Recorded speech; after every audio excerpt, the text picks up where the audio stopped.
Hi అండి. అందరికీ నమస్కారం. ప్రభుత్వ ఉద్యోగ పెన్షనర్ల కొత్త పీఆర్సీకి సంబంధించి ఒక ముఖ్య అప్డేట్ అయితే వచ్చింది. దీనికి సంబంధించిన సమాచారాన్ని పూర్తిగా విశ్లేషించుకుందాం.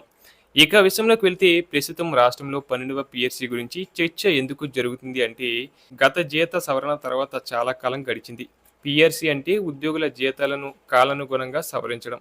ఇందులో ముఖ్యమైనది సిప్‌మెంట్ అంటే పాత బేసిక్‌పై ఎంత శాతం పెంచాలి అన్నది. ఒకవేళ ప్రభుత్వం 35% షిప్‌మెంట్ అమలు చేస్తే, ఉద్యోగుల జీతాలు కేవలం 35% మాత్రమే కాదు, అసలు చూస్తే మొత్తం 40-55% వరకు పెరిగే అవకాశం ఉంటుంది. ఎందుకంటే కొత్త బేసిక్ పెరిగిన తర్వాత డీఏ, హెచ్ఆర్ఏ ఇతర అలవెన్స్‌లు కూడా పెరుగుతాయి. ఉదాహరణకి ఒక ఉద్యోగి బేసిక్ 20,000 ఉంటే 35% షిప్‌మెంట్‌తో అది 27,000 అవుతుంది. దీనిపై డీఏ, హెచ్ఆర్ఏ కలిపితే ముందుగా 30,000 ఇచ్చిన జీతం 40,000 దాటుతుంది. అదే 40,000 బేసిక్ ఉన్న ఉద్యోగికి కొత్త బేసిక్ 54,000 అవుతుంది. మొత్తం జీతం 75,000 వరకు వెళ్ళే అవకాశం ఉంటుంది. అలాగే సీనియర్ ఉద్యోగులకైతే రూ. 1,00,000 దాటే పరిస్థితి కూడా ఉంటుంది. పెన్షనర్లకు కూడా ఇదే ప్రభావం ఉంటుంది. ఎందుకంటే పెన్షన్ బేసిక్‌లో 50% ఉంటుంది. కాబట్టి బేసిక్ పెరిగితే పెన్షన్ కూడా గణనీయంగా పెరుగుతుంది.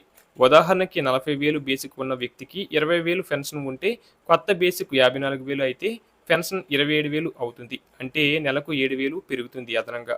ఇప్పుడు ప్రభుత్వం మీద పడే భారం విషయానికి వస్తే ఇది చాలా పెద్ద విషయం. రాష్ట్రంలో ఉద్యోగులు, పెన్షనర్లు కలిపి లక్షల సంఖ్యలో ఉన్నారు. 35% షిప్‌మెంట్ ఇస్తే సంవత్సరానికి సుమారు 15,000 నుంచి 25,000 కోట్ల వరకు అదనపు భారం పడే అవకాశం ఉంది. ఇందులో జీతాలు మాత్రమే కాదు, డీఏ, హెచ్ఆర్ఏ, ఇతర అలవెన్స్‌లు అలాగే అరియర్స్, పాత తేదీ నుంచి చెల్లించాల్సిన డబ్బులు కూడా ఉంటాయి. అందుకే ప్రభుత్వం ఒకేసారి నిర్ణయం తీసుకోవడంలో జాగ్రత్త పడుతుంది. అలాగే పీఆర్సీ ఎందుకు ఆలస్యం అవుతుంది అంటే ప్రధాన కారణం రాష్ట్ర ఆర్థిక పరిస్థితి. ఆదాయం కంటే ఖర్చులు ఎక్కువగా ఉన్నాయి. అప్పులు పెరిగాయి. అలాగే ప్రభుత్వం ఇప్పటికే సంక్షేమ పథకాలపై భారీగా ఖర్చు చేస్తుంది.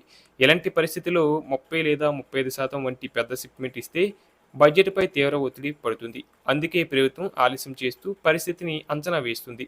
మొత్తం మీద చూస్తే 35% షిప్‌మెంట్ అమలు చేస్తే ఉద్యోగులకు భారీ లాభం ఉంటుంది.